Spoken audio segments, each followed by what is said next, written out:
بسم اللہ الرحمن الرحیم۔ حسد سے متعلق مختصر گفتگو کریں گے۔ آج کل کے دور میں حسد بہت عام ہے، جو اللہ پاک کا ایک ناپسندیدہ عمل ہے۔ اس دور میں جو کسی کی ترقی سے حسد کرتا ہے، کسی کی نوکری سے حسد کرتا ہے، کسی کے گھر سے حسد کرتا ہے، اس شخص سے اللہ پاک بہت ناراض ہوتے ہیں۔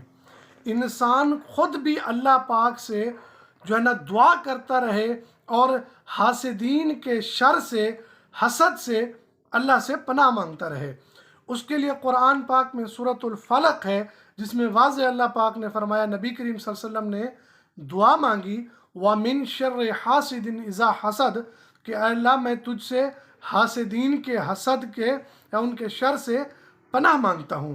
تو وقتاً فوقتاً دعا میں اللہ پاک سے پناہ مانگتے رہیں، حاسدین کے حسد سے، شروروں کے یعنی شر سے، جو لوگ نقصان پہنچانے والے ہیں۔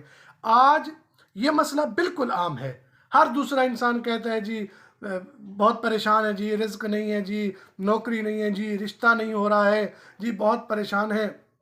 دیکھیں حدیث میں آتا ہے العین حق، نظر جو ہے لگتی ہے وہ سچ ہے، یعنی ایک انسان کی دوسرے انسان کو نظر لگتی ہے، ہاں جی، حسد ہوتا ہے۔ تو اس لیے اس کا صحیح علاج یہ ہے کہ آپ سورۃ الفلق، سورۃ الناس، اور بہتر اور جامع یہ ہے آخری جو 3 صورتیں ہیں، سورہ اخلاص ہے، سورہ فلق ہے اور سورہ ناس ہے، ان کا ورد کرتے رہیں۔ جو لوگ حسد کرتے ہیں ان سے بھی گزارش ہے کہ وہ اللہ سے مانگیں، وہ محنت کریں، وہ حسد کی طرف نہ جائیں۔ جی دیکھو یار اس کے پاس اتنی بڑی گاڑی ہے، اس کے پاس اتنی بڑی نوکری ہے، یا اس کا اتنا بڑا گھر ہے۔ بھائی آپ کے لیے جی سب کچھ ہو سکتا ہے، صرف آپ اللہ سے مانگیں، حسد نہ کریں، ٹھیک ہے؟ اللہ نے جو کسی کو دیا ہے اس کو اسی کا نصیب تصور کریں۔ اب ایک آدمی کسی کو اپنی دکان دیتا ہے کرائے پر، کہ اب ایک آدمی کریانے کی دکان کھولتا ہے، خوب چل پڑتی ہے، ماشاءاللہ کاروبار میں برکت ہوتی ہے۔ اب جو دکان کا مالک ہوتا ہے، اب وہ یہ سمجھتا ہے کہ شاید یہ میری دکان کی وجہ سے کما رہا ہے، یا میری دکان کا کمال ہے، اس نے لگائی، نکل پڑی جی، چل پڑا، اب اس نے خالی کروا کے خود لگا لی۔ کئی مرتبہ میں خود ایسے لوگوں کو جانتا ہوں، کسی غریب کی دکان چلی، خالی کرا کے خود لگا کے بیٹھ گئے، فلاپ ہو گئی، 3 مہینے کے بعد وہ دکان خالی پڑی ہے، وہ کرائے سے بھی گئے۔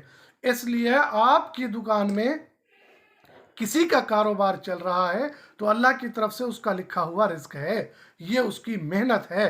آپ اس سے حسد کر کے اس میں نہ کودیں، اللہ سے مانگیں کہ اے اللہ تو نے جس طرح ہمارے دوسرے بھائیوں کو عطا کیا ہمیں بھی عطا کر۔